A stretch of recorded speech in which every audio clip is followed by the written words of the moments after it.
Abramos de nuevo nuestras Biblias en Efesios, en el capítulo 3, en la lectura devocional que tuvimos en esta mañana, bueno, hace un ratito, hace un segundo. Y vamos a meditar desde el versículo 1 al versículo 13, Efesios 3, del 1 al 13, copartícipes de la vida de Cristo, copartícipes de la vida de Cristo. Este es otro texto que personalmente, se lo digo, al menos para mí, es otro texto monumental de la carta de los Efesios del apóstol Pablo. Porque es un texto que nos va a llevar a preguntarnos preguntas tan importantes como ¿cuán importante es el Evangelio para ti? ¿Cuán importante es en tu vida el Evangelio de la gracia del Señor Jesucristo? ¿Cuán importante ha sido el cambio que se ha producido en tu vida? ¿Cuán importante es para ti el considerar que no solamente eres un religioso, sino que realmente como creyente has sido unido a Cristo y por esa razón ahora eres parte de la familia de Dios y eres parte de su pueblo? Y además, que donde quiera que vayas eres templo de Dios en este mundo. Resumiendo, ¿eres copartícipe de la vida de Cristo? ¿Compartes en tu vida a Cristo? Hoy en día en el mundo cristiano, y tristemente, particularmente en el mundo evangélico, no hay una percepción tan clara acerca de esa realidad transformadora del Evangelio. Ese Evangelio que cambia por completo las vidas de aquellos que son salvados. Se ha olvidado que la salvación es un nuevo nacimiento. Implica una nueva naturaleza. El Señor le dijo a Nicodemo en Juan 3 que si no nacieres de nuevo, no verás el reino de Dios. Por eso necesariamente lo que produce Cristo en la salvación es un nacer de nuevo. Y por eso hoy día al cristianismo se le ve como cualquier otra religión, es decir, como un conjunto de normas y ritos a seguir. Y no se ve como lo que realmente es, una nueva vida en Cristo. El Espíritu Santo nos ha hecho nacer de nuevo y lo ha hecho para unirnos al Señor Jesucristo. Y desde ese momento todo cambia. Nada puede volver a ser como antes. ¿Por qué? Porque Dios no cambia costumbres, cambia corazones. Pablo, en los capítulos anteriores que hemos visto de Efesios, ya nos ha hablado de ese cambio profundo. En Efesios 2.1, recuerda que él dijo que Dios nos dio vida. ¿Cuándo? Cuando estábamos muertos en nuestros delitos y pecados. En el versículo 10 de ese capítulo 2 de Efesios dice que somos hechura suya, creados en Cristo Jesús para hacer buenas obras, las cuales Dios preparó de antemano para que anduviéramos en ellas. ¿Qué es ser cristiano? Pasar de muerte a vida. Una vida que está en Cristo. Y por eso significa estar unido a Cristo. ¿Con qué propósito? Para vivir como Cristo. Eso es ser un creyente en Cristo. No es un conjunto de normas o ritos a seguir. Es vivir a Cristo. Ser como Cristo. Una persona que está siendo transformada más y más a la imagen de su amado Salvador. Y por eso necesitamos saber si realmente ese Evangelio del Señor que nos hace nacer de nuevo, realmente ha cambiado nuestras vidas. Si ha cambiado nuestros anhelos, si ha cambiado nuestros afectos, si ha cambiado nuestra perspectiva de vida, porque es un nacer de nuevo. O simplemente lo que ha hecho es que nos hemos convertido en hacedores de ritos y costumbres. Necesitamos saber si realmente hemos entrado por la puerta estrecha y estamos andando por ese camino angosto que lleva a la vida eterna, porque ancha es la puerta y amplio es el camino que lleva a la perdición, y muchos son los que andan por él. Cuando el Señor Jesús dijo esa ilustración en Mateo 7, no se lo estaba diciendo a gente inconversa, se lo estaba diciendo a los religiosos judíos. Ustedes creen que están yendo hacia la salvación y no es así. No es así. No han entrado por esa puerta estrecha. No están andando por ese camino angosto. No están yendo al Padre por medio de mí, porque yo soy, ¿qué? Dijo el Señor Jesucristo, el camino y la puerta. Hay que estar unido a Cristo. Debemos estar unidos a Cristo. Como creyentes, la salvación significa estar unido a Cristo. No hay otro camino al Padre, no hay otra puerta al Padre.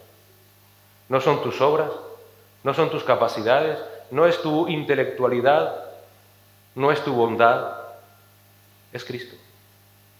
Y en el texto de esta mañana vamos a examinar un ejemplo práctico de cómo el Evangelio de Cristo cambia las vidas. Que esto no es algo teórico, no es algo para un grupo determinado dentro de la Iglesia, esto es algo que tiene que cumplirse en todos los creyentes. Tiene que haber un cambio en la vida, un cambio que afecta a toda la perspectiva que tengamos de ella. Y ese ejemplo que vamos a ver es el ejemplo del apóstol Pablo. ¿Cómo ha cambiado el Evangelio de Cristo tu vida? ¿Cómo ha cambiado tu perspectiva de vida? ¿Eres copartícipe de la vida de Cristo? Vamos a orar para que el Señor nos ayude en esta mañana. Señor, ponemos este tiempo en tus manos y ponemos, Señor, la meditación de tu palabra también, Señor, en tus manos para que tu Espíritu Santo obre a través de ella en nuestras vidas, Señor. Que tú nos ayudes a examinar si realmente tú nos has hecho nacer de nuevo, Señor, y nos has unido a nuestro amado Señor Jesucristo. Te rogamos que tu palabra, Señor, sea esa espada de doble filo, Señor. Que en esta mañana penetre hasta lo más profundo de nuestro corazón, Señor, que discierna nuestros más íntimos pensamientos, Señor. Y también, Padre bendito, que traigas salvación a aquellos que hoy nos acompañan. Te lo rogamos en Cristo Jesús. Amén. ¿Cómo ha cambiado el Evangelio de Cristo tu vida? Vamos a leer Efesios 3, del 1 al 13. Por esta causa yo, Pablo, prisionero de Cristo Jesús, por amor de vosotros los gentiles, si en verdad habéis oído de la dispensación de la gracia de Dios que me fue dada para vosotros, que por revelación me fue dado a conocer el misterio tal como antes os escribí brevemente, en vista de lo cual leyendo podréis comprender mi discernimiento del misterio de Cristo, que en otras generaciones no se dio a conocer a los hijos de los hombres, como ahora ha sido revelado a sus santos apóstoles y profetas por el Espíritu, a saber que los gentiles son coherederos y miembros del mismo cuerpo, participando igualmente de la promesa en Cristo Jesús mediante el Evangelio, del cual fui hecho ministro conforme al don de la gracia de Dios que se me ha concedido según la eficacia de su poder. A mí, que soy menos que el más pequeño de todos los santos, se me concedió esta gracia, anunciar a los gentiles las inescrutables riquezas de Cristo y sacar a la luz cuál es la dispensación del misterio que por los siglos ha estado oculto en Dios, creador de todas las cosas, a fin de que la infinita sabiduría de Dios sea ahora dada a conocer por medio de la Iglesia a los principados y potestades en los lugares celestiales, conforme al propósito eterno que llevó a cabo en Cristo Jesús nuestro Señor, en quien tenemos libertad y acceso a Dios con confianza por medio de la fe en Él. Ruego, por tanto, que no desmayéis a causa de mis tribulaciones por vosotros, porque son vuestra gloria. Pablo en este capítulo de Efesios se va a preparar para elevar una oración al Padre. Va a orar a favor de los creyentes. Y el propósito de esa oración es que el Señor nos haga comprender todo lo que Pablo ya nos ha dicho en los dos capítulos anteriores. Fíjate cómo comienza esta oración en el versículo 1. Por esta causa yo. Esa frase hace referencia al contexto inmediato y que ya vimos hace unas semanas en el capítulo 2, versículos del 11 al 22, donde Pablo, te recuerdo, nos habla acerca del misterio de que en Cristo ahora todos los creyentes, tanto judíos como gentiles, somos uno y santos en Cristo. Esa unión era un misterio, hasta que Dios, en su tiempo, lo reveló a los profetas y apóstoles, como dice Pablo. Pero también esta oración hace referencia de manera más general a toda la primera parte de la epístola. Y te recuerdo, ¿de qué habla Pablo en esa primera parte de la epístola? El plan eterno de la gracia de Dios salvando por medio de Jesucristo a pecadores que no merecemos la salvación. Ese plan estaba oculto hasta que Dios lo quiso revelar. Una salvación que solamente es por gracia, una salvación que solo es por medio de la fe en Jesucristo. Que no hay mérito humano, que no hay esfuerzo humano, nada que podamos hacer para alcanzar esa salvación. Que Dios tiene que acercarse a nosotros porque nosotros, muertos, no podemos acercarnos a Él. Esa es esa causa por la cual Pablo quiere ahora orar para que entendamos ese plan eterno de Dios. Pero fíjate cómo a partir del versículo 2 de este capítulo 3, y hasta el versículo 13, que es lo que vamos a ver en esta mañana, Pablo hace un paréntesis en esa oración. De hecho, en algunas versiones de la Biblia, no sé si la tuya, ese paréntesis aparece escrito. Y la oración va a continuar a partir del versículo 14. Y sabemos que empieza ahí de nuevo la oración porque fíjate cómo ese versículo 14 comienza precisamente con la misma frase con la que comienza el versículo 1, por esta causa. Así que digamos que del versículo 2 al versículo 13 hay un paréntesis en esa oración. ¿Y qué es lo que tenemos en ese paréntesis de Pablo? Pues tenemos por un lado la preocupación de un hombre que ha recibido un mensaje y que tiene el ministerio de comunicarlo. Y está preocupado para que nosotros hayamos entendido bien ese plan de salvación de Dios. Y por eso en este paréntesis va a recalcar de manera resumida de nuevo ese plan de Dios y también nos va a hablar de su vida y de su ministerio. Vamos a verlo. Fíjate cuál es la preocupación del apóstol Pablo, a partir del versículo 2 hasta el versículo 5. Si en verdad habéis oído de la dispensación de la gracia de Dios que me fue dada para vosotros, que por revelación me fue dado a conocer el misterio, tal como antes os escribí brevemente, en vista de lo cual leyendo podréis comprender mi discernimiento del misterio de Cristo, que en otras generaciones no se dio a conocer a los hijos de los hombres, como ahora se ha revelado a sus santos apóstoles y profetas por el Espíritu. Pablo estaba preocupado por la salud y el bienestar espiritual de aquellos creyentes de Éfeso. Él estaba preocupado de que ellos hubieran entendido bien el plan de Dios. Y fíjate cómo les muestra esa preocupación. Dice, yo soy prisionero de Cristo Jesús por amor de vosotros los gentiles, si en verdad habéis oído de la dispensación de la gracia de Dios. En otras palabras, espero de verdad, necesito saber de verdad porque les amo, porque para esto sirvo a Dios, de que ustedes hayan entendido bien todo lo que les he dicho acerca de la gracia de Dios por ustedes. Deseo de corazón que realmente lo hayan entendido, que hayan entendido este Evangelio en Cristo. Su preocupación además venía del hecho de saber que ese mensaje era vital. Ese mensaje del Evangelio de Cristo es trascendental. Y es vital y trascendental porque va a definir el destino eterno de millones de personas. Ese mensaje de salvación por la gracia nunca antes fue proclamado, ni por ninguna otra religión, ni por ninguna otra filosofía. Pablo dice, ese mensaje era un misterio hasta que Dios lo reveló. ¿Por qué era un misterio? Pues algo muy simple, porque todos los hombres muertos espiritualmente somos incapaces de llegar a entender que necesitamos un Salvador. Nadie. Si no, fíjate en las religiones, fíjate en las filosofías humanas. ¿Qué encontramos en ellas? Simplemente que el hombre o no necesita ninguna salvación, o si la necesita la puede conseguir por sí mismo. Eso es el denominador común de todas las religiones.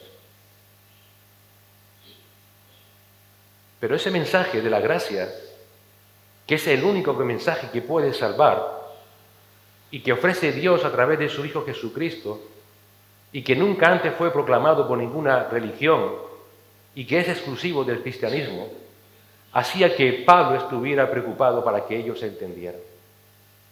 Y era lógico, la mayoría de aquellos gentiles de Éfeso eran paganos en otro tiempo que adoraban a sus dioses romanos y vivían en una cultura que seguía rodeada de dioses romanos.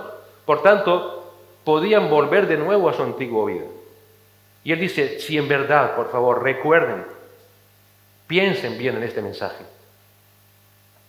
Aunque para el hombre este evangelio es locura, como dijo Pablo en Corinto, nunca dejen de olvidar que es el mensaje que viene de Dios directamente. Ese mensaje de salvación en Cristo va a definir el destino eterno de las personas. Esto no es simplemente para que te hagas de una religión o de otra. El evangelio de Cristo, aceptar a Cristo o rechazar a Cristo, va a definir dónde vas a pasar la eternidad. Por eso Pablo sigue diciendo que ese mensaje le fue revelado previamente por Dios. ¿Por qué? Porque Dios dice no quiere la muerte del impío, sino que todos lleguen al conocimiento de la verdad y sean salvos. Y por esa razón, antes de que fuera revelado por Dios era un misterio. que por revelación, dice el apóstol Pablo, me fue dado a conocer el misterio. Y Pablo fue fiel a ese mensaje siempre, porque sabía de la trascendencia del mismo. Y porque sabía que ese mensaje venía de parte de Dios. Y fue exactamente lo que les escribió a los efesios, ni más ni menos. Pablo sigue diciendo, tal como antes os escribí, es decir, literalmente os he escrito todo lo que Dios me dijo, en vista de lo cual leyendo podréis comprender mi discernimiento del misterio de Cristo, que en otras generaciones no se dio a conocer a los hijos de los hombres, como ahora ha sido revelado a sus santos apóstoles y profetas por el Espíritu. Ciertamente, si analizas bien el Evangelio, es locura, como dijimos antes. Pablo lo afirma. Quizás estés hoy aquí y estés acompañando a tus padres, o vienes acompañando a tu familia, y estás haciendo tiempo para que se haga la una, para que el que está hablando acabe y nos vayamos. No. Si estás aquí es porque el Señor ha permitido que estés para que escuches ese mensaje que viene de Él. Porque tu destino eterno está en juego. Y sí, es verdad, Pablo usa una palabra misterio, que parece algo tétrico, algo tenebroso. Uy, el Evangelio parece tétrico, tenebroso. No. La palabra misterio simplemente habla de que algo oculto que ha sido revelado. Es a lo que se refiere Pablo. Y en el contexto bíblico, ese algo que estaba oculto y que ha sido revelado por Dios, es ese plan de Dios de salvar por gracia a pecadores por medio de la fe en Cristo. Y de querer incluir en esa salvación a personas como tú y como yo. Porque si no fuera porque Dios tomara la decisión, ni tú ni yo jamás podríamos ir al cielo. Ese mensaje nunca antes fue anunciado. Y Pablo resume en el versículo 6 ese plan divino de Dios. A saber que los gentiles, es decir, tú y yo, somos coherederos y miembros del mismo cuerpo, hablando de la Iglesia, participando igualmente de la promesa en Cristo Jesús mediante el Evangelio. ¿Cómo podemos ser coherederos? ¿Cómo es la única manera de poder pertenecer a la Iglesia de Dios? Mediante la promesa de Cristo Jesús, a través de su Evangelio. La verdad del misterio nos revela que ahora nosotros tenemos una maravillosa y nueva relación con Dios a través de Cristo. Eso era inconcebible para ningún ser humano. Somos salvos no por lo que hacemos, no por lo bueno que pueda hacer, no por todo lo que intente, sino por la pura gracia de Dios en Cristo. Somos coherederos de todas las promesas, de todas las riquezas espirituales que Dios le había dado ya en su pacto a los judíos mediante Abraham. Pablo dice en Gálatas 3:29, y sois de Cristo, entonces sois descendencia de Abraham, herederos según la promesa. Ahora somos parte del cuerpo de Cristo, que es la Iglesia. Ahora, la cabeza de tu vida es Cristo, porque Cristo es la cabeza de la Iglesia, como dirá más adelante Pablo en el Efesios 5:23. ¿Sabes lo que significa ahora eso? Que tienes la mente de Cristo, que puedes ser guiado en esta vida con sabiduría, que puedes hacer frente a tus situaciones y circunstancias, porque Cristo en su palabra te va a guiar. Y en esta nueva relación somos copartícipes de todas las promesas de Dios. Recuerda que Pablo dijo en Efesios 2:12, recordad que en ese tiempo, es decir, antes de que fuéramos salvados por el Señor, estábamos separados de Cristo, excluidos de la ciudadanía de Israel, extraños a los pactos de la promesa, sin esperanza, sin Dios en el mundo. Pero ahora en Cristo compartimos todas esas promesas, tenemos esperanza porque tenemos a Cristo.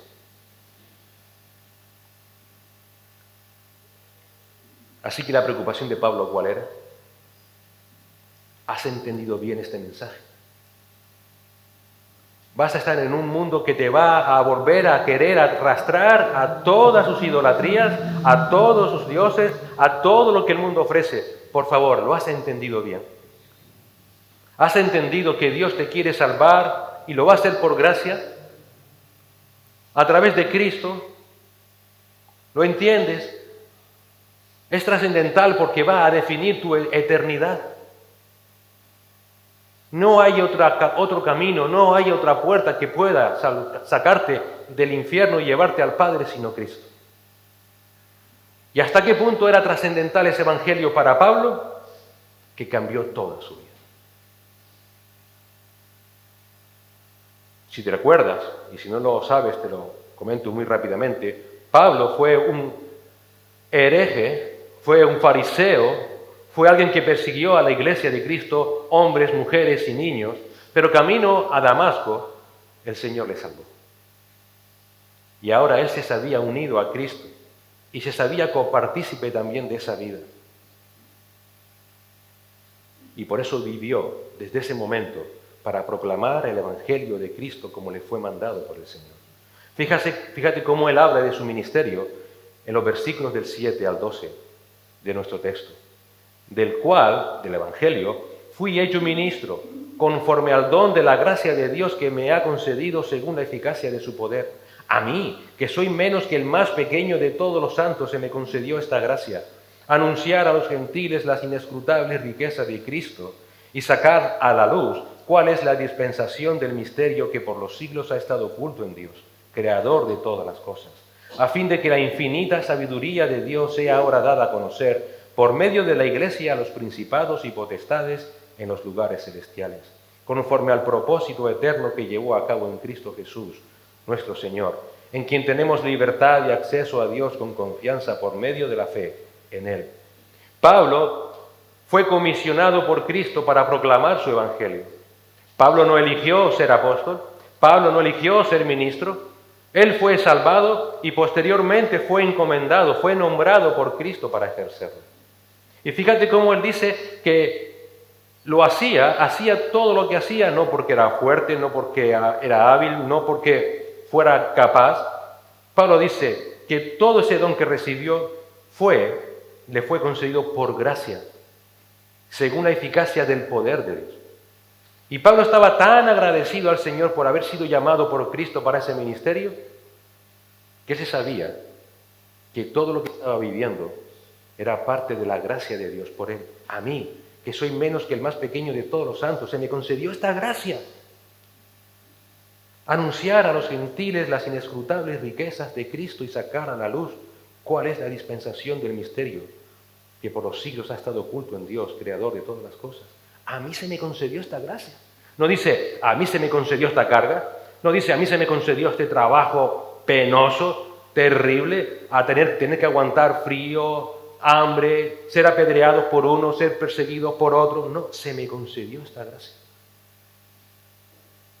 ¿Has pensado alguna vez que el que pueda llevar el Evangelio a aquellos que te rodean es una gracia de Dios por ti? No es una carga. Es el mayor privilegio que jamás vas a tener como obrero del Señor. ¿Qué cambio tan profundo sufrió Pablo? Pablo no solamente fue salvo, sino que vivió para Cristo, agradecido a Dios por haber sido salvado y por haber querido ser usado por gracia para ese ministerio. Pablo le dice a Timoteo, en 1 Timoteo 1, del 12 al 13, doy gracias a Cristo Jesús nuestro Señor, que me ha fortalecido, porque me tuvo por fiel poniéndome en el ministerio. Fíjate el detalle, no dice porque yo fui fiel, porque Dios me tuvo por fiel poniéndome en el ministerio, habiendo sido yo antes blasfemo, perseguidor y agresor.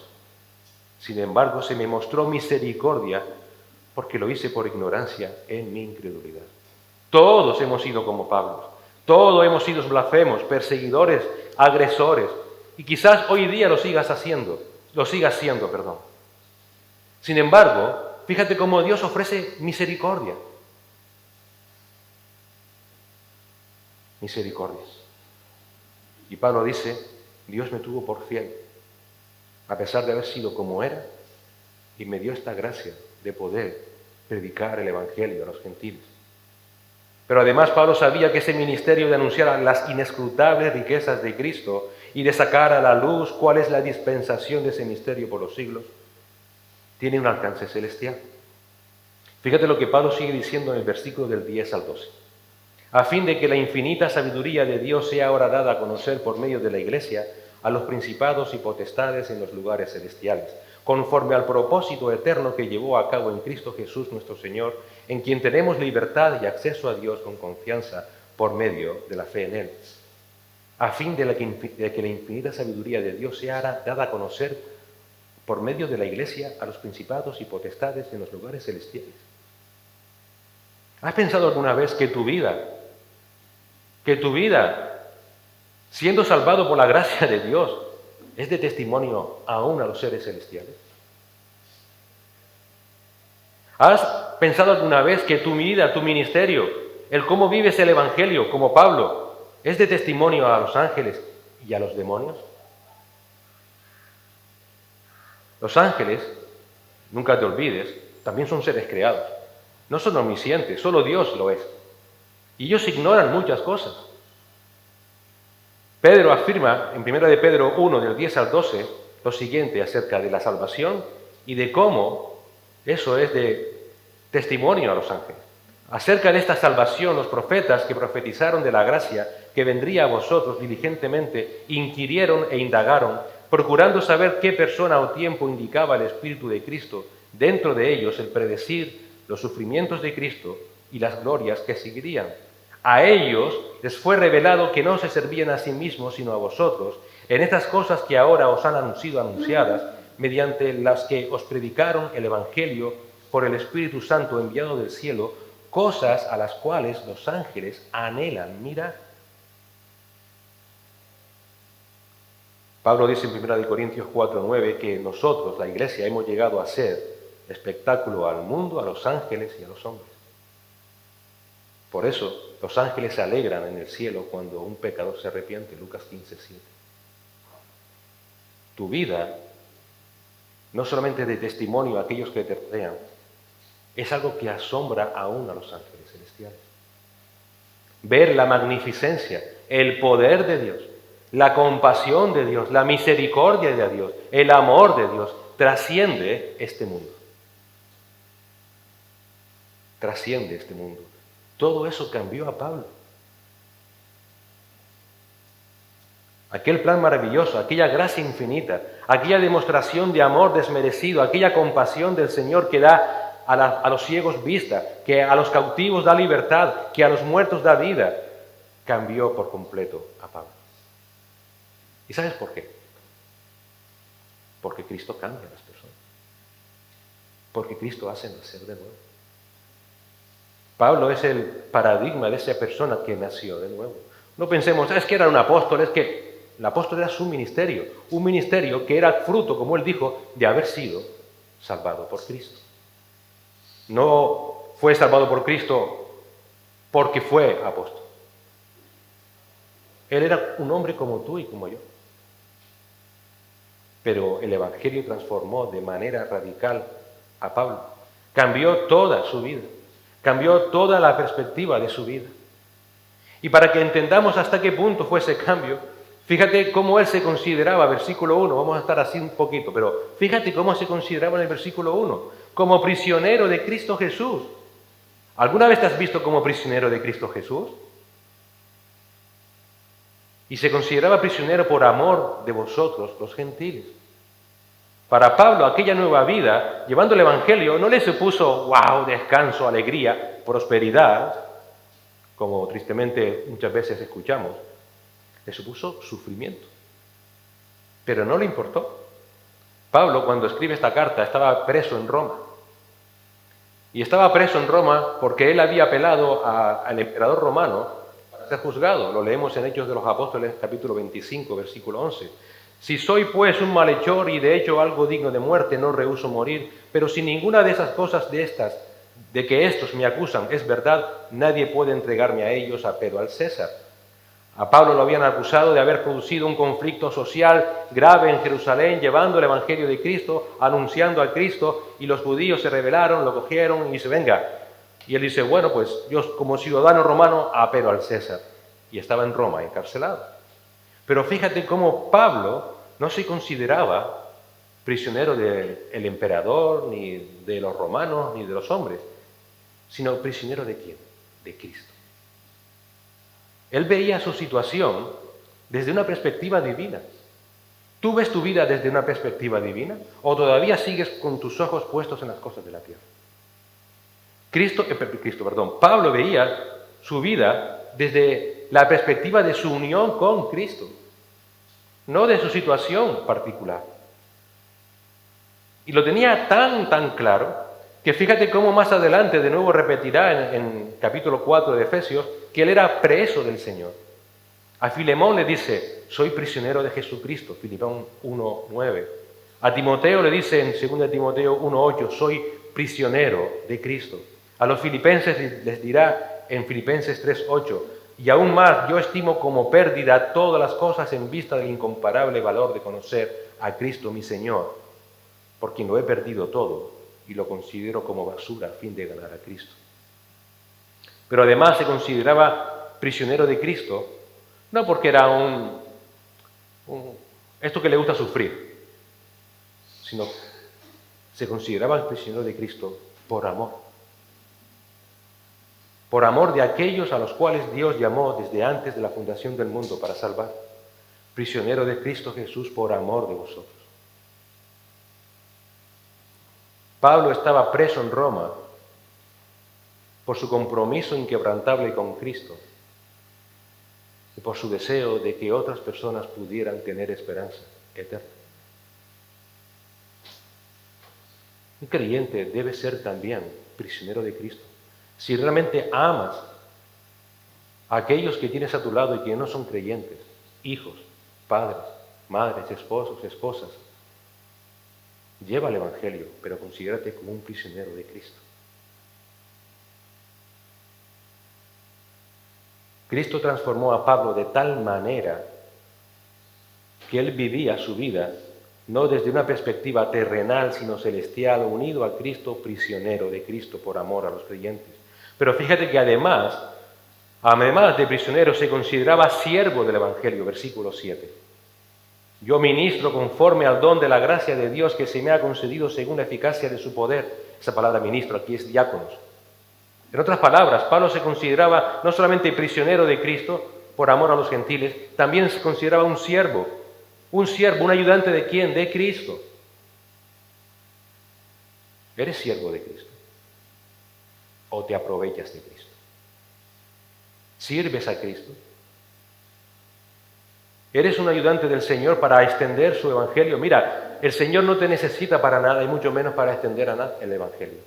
Pero Él en su gracia ha querido que nosotros seamos sus herramientas.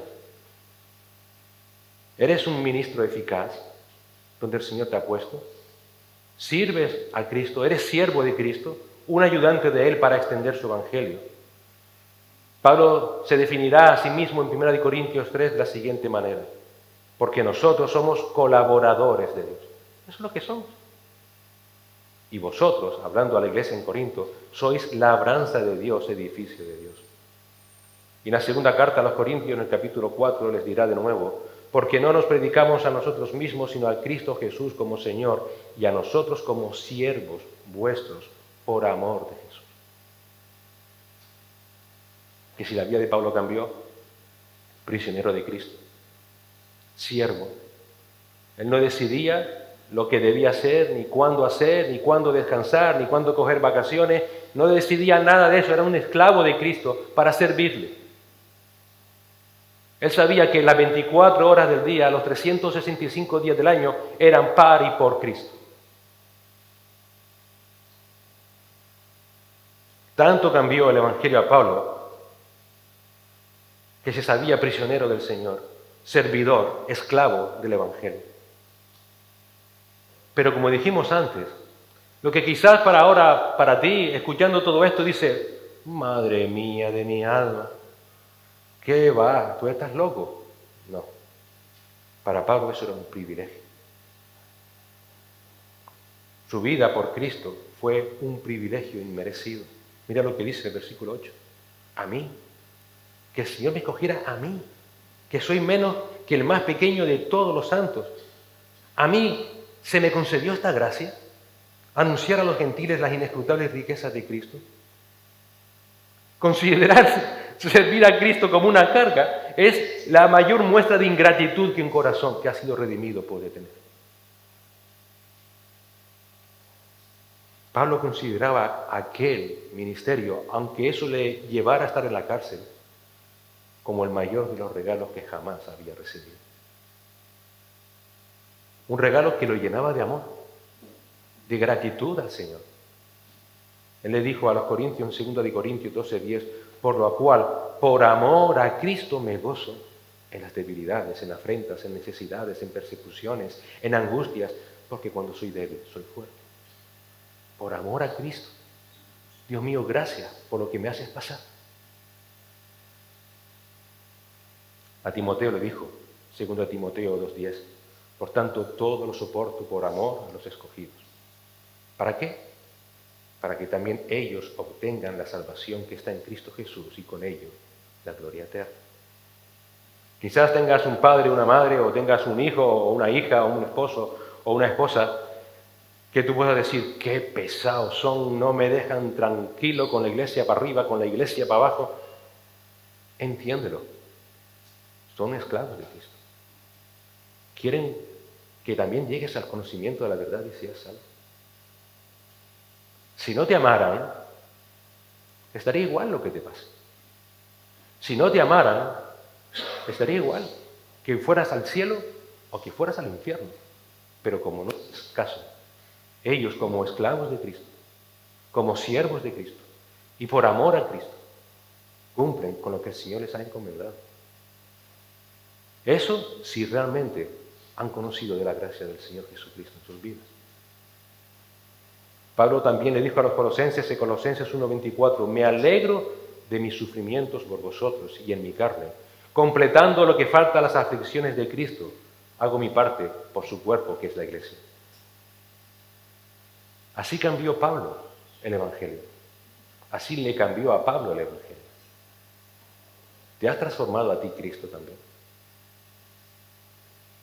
¿Te ha cambiado Cristo? ¿Ha cambiado el Evangelio del Señor tu vida? ¿Ha cambiado tu perspectiva de vida? En este texto hay una verdad asombrosa. Ahora tú y yo, todos los creyentes, somos fieles administradores de esta gran verdad, como lo fue Pablo, y que estuvo oculto hasta que Dios lo reveló. Pablo le dijo a los corintios, sean imitadores de mí como yo lo soy de Cristo.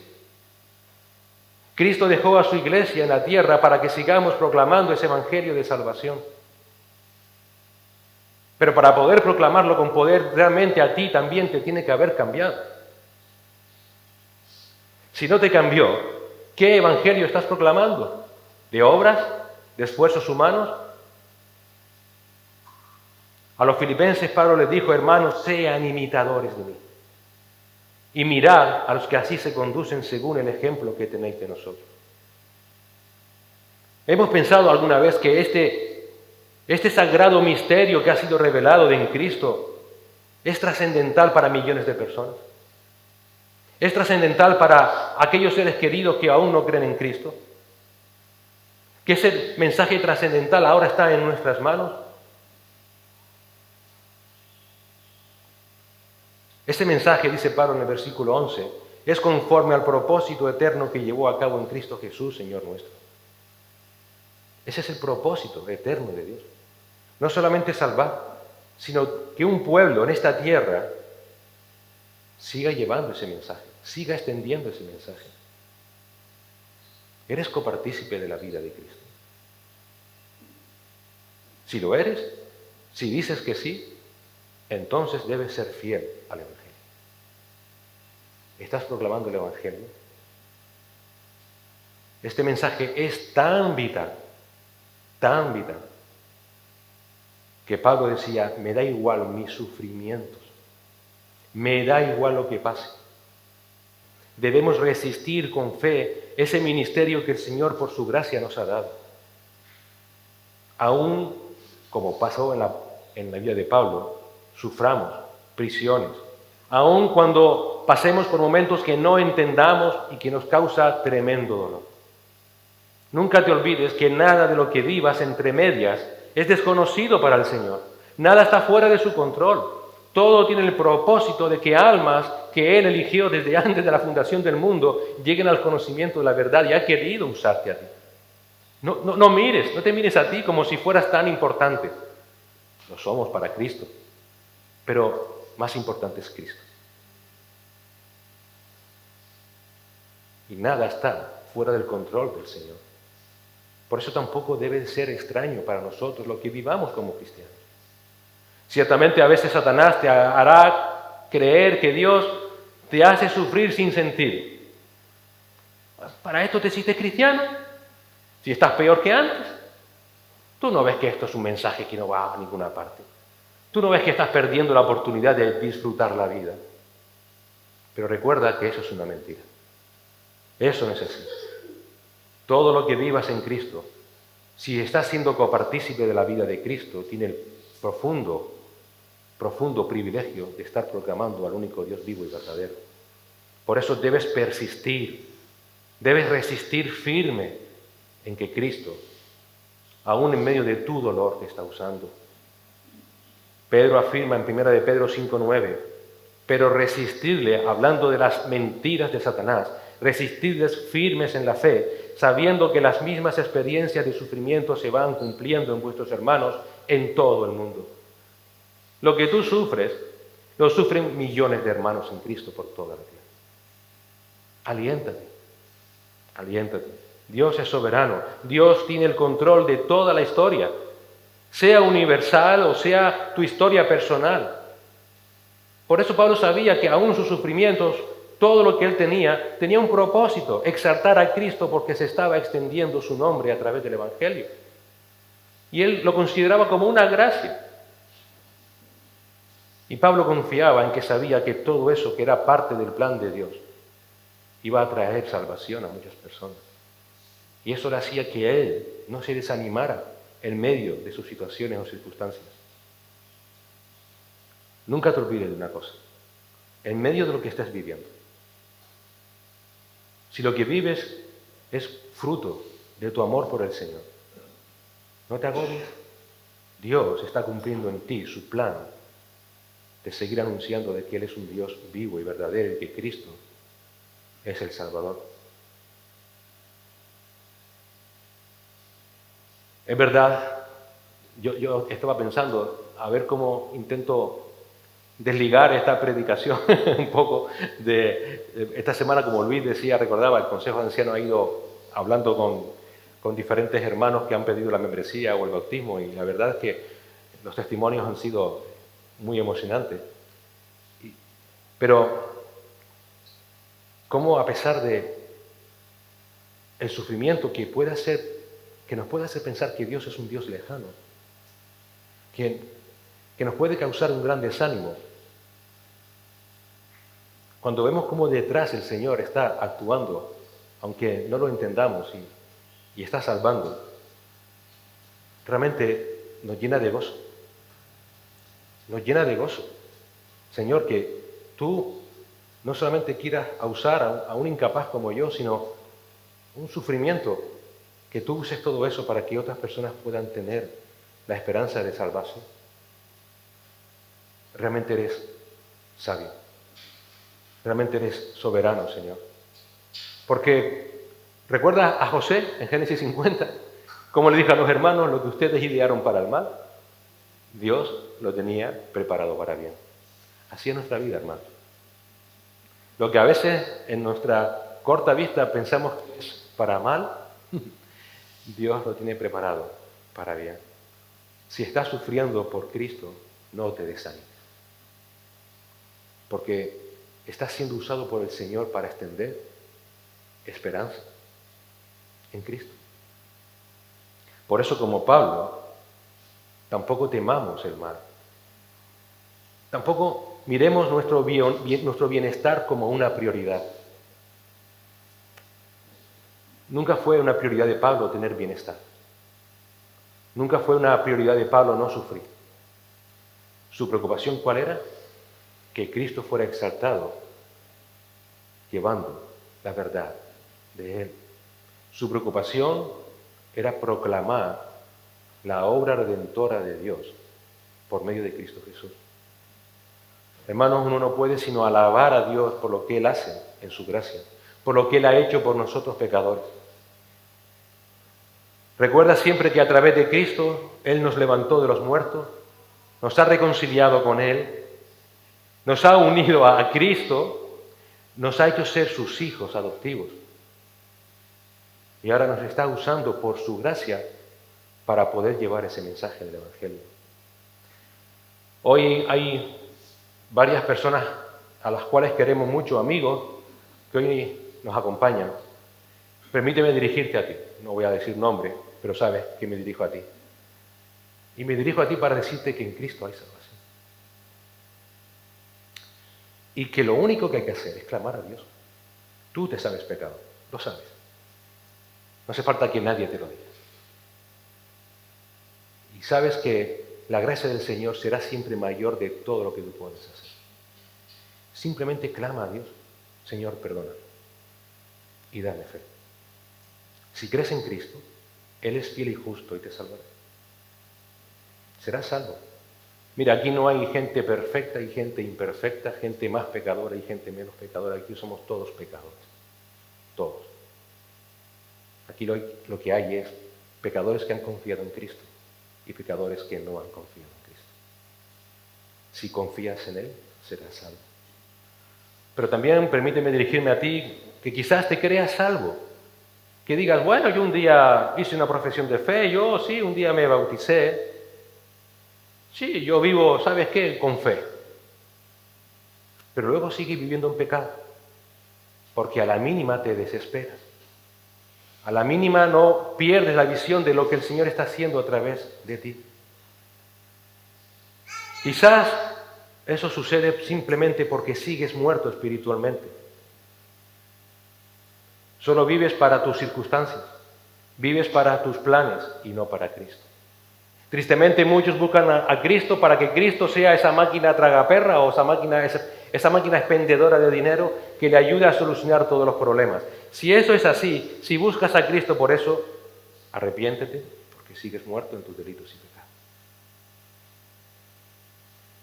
También me dirijo a ti, y me dirijo a mí. Si somos realmente verdaderos creyentes en Cristo, somos copartícipes de la vida de Cristo. ¿Cuál es tu perspectiva de vida? ¿Para qué vives? ¿Por qué vives? A la luz de lo que hemos visto, solamente puede haber una perspectiva clara. ¿Eres prisionero de Cristo? ¿Eres servidor por amor al Señor, por amor a aquellos a los cuales el Señor está salvando? ¿Estás ayudando a otros a confiar en Él? ¿O estás más pendiente de ti mismo? ¿Andas en nueva vida? ¿Andas mostrando a Cristo? ¿Compartes esa vida nueva, ese mensaje de salvación a otros? Muchos tenemos familiares no creyentes. Cuando compartes con ellos, ¿qué le compartes? ¿Estás esparciendo esas buenas nuevas de salvación? Cristo murió para reconciliarte con Dios. Vive como una persona reconciliada con Dios. ¿Sabes de dónde te sacó el Señor? ¿Lo sabes? ¿Sabes de qué te libró? No podemos callar ese mensaje. Cueste lo que nos cueste. Cueste lo que nos cueste. Somos embajadores de Cristo, dijo Pablo a los Corintios. Como si Dios mismo rogara. Fíjate qué expresión usa aquí el apóstol Pablo. Dios está rogando a través de nosotros, por favor, reconcíliate con Dios. ¿Cómo un Dios eterno puede rogarnos? Lo hace. Lo hace. Estás rogando a las personas que quieres que se reconcilien con Dios. Nuestras vidas, queridos hermanos, no va de nosotros. Va de Cristo. Él te compró, Él nos compró. Y nos compró no para que fuéramos más felices en esta tierra, sino para ser copartícipes de su vida. Ahora debiéramos vivir con esa nueva perspectiva. Ya no vivo yo, sino que vive Cristo en mí. Permíteme simplemente acabar con las palabras de Pablo que antes leímos en Filipenses. Así que yo estimo como pérdida todas las cosas en vista del incomparable valor de conocer a Cristo Jesús, mi Señor, por quien lo he perdido todo, y lo considero como basura a fin de ganar a Cristo y ser hallado en Él, no teniendo mi propia justicia derivada de la ley, sino la que es por la fe en Cristo. La justicia que procede de Dios sobre la base de la fe. Y conocerle a Él, el poder de su resurrección y la participación de sus padecimientos, llegando a ser como Él en su muerte, a fin de llegar a la resurrección de los muertos. Señor, gracias. Gracias por todo lo que tú, Señor, has hecho por nosotros y por lo que sigues haciendo, Señor. Y evidentemente, a la luz, Señor, de lo visto en este pasaje, te pedimos perdón, Señor, porque muchas veces no vivimos como tú, Señor, nos demanda. A veces vemos una carga, un fastidio el llevar tu evangelio cuando es la mayor bendición que jamás podamos tener en esta vida. Porque tú, Señor, has querido revelar al mundo de que tú eres un Dios perdonador, compasivo, misericordioso. Que has entregado a tu Hijo Jesucristo en una cruz, en un madero, para que muerto allí, derramando toda su sangre, todo aquel que crea en Él pueda ser salvo. Señor, nos libraste de esa muerte eterna. Señor, ¿nos has librado de esta vida? ¿O aún seguimos poniendo nuestra vista en las cosas de este mundo? ¿Realmente estamos compartiendo ahora la vida de Cristo? Somos copartícipes de su vida, Señor. Gracias por el testimonio del apóstol Pablo, el cómo Él, Señor, lo detuvo todo como basura con tal de conocerte más y de poder anunciarte más, Señor. Te rogamos por las almas que hoy nos visitan, que este evangelio de salvación en Cristo también, Señor, haya llegado a sus corazones. Tuya es la salvación, solo tú puedes hacerlo, Señor. Hoy es el día de salvación. También te rogamos por aquellos que quizás pensaban que eran salvos y simplemente buscaron a Cristo para que Cristo les solucionara sus problemas. Pero Cristo es mucho más que eso. Es Dios hecho hombre que vino a morir para que no vayamos al infierno. Y ayúdanos, Señor, como iglesia. Ayúdanos, Señor, a vivir cada día sabiéndonos unidos a Cristo, para que donde quiera que vayamos, Señor, su gracia, su verdad sea conocido a todo el mundo. Que podamos anunciar, Señor, que en Cristo hay salvación. Ayúdanos, Señor, a ver todas las cosas, todo lo que podamos pasar en esta vida a la luz de esa perspectiva. No soy yo, eres tú. No son mis circunstancias, es tu plan, Señor. Ayúdanos, Señor, a ser una iglesia bíblica, que sigamos anunciando las buenas nuevas de salvación, que sigamos proclamando este mensaje de salvación, porque en Cristo hay salvación. En su nombre.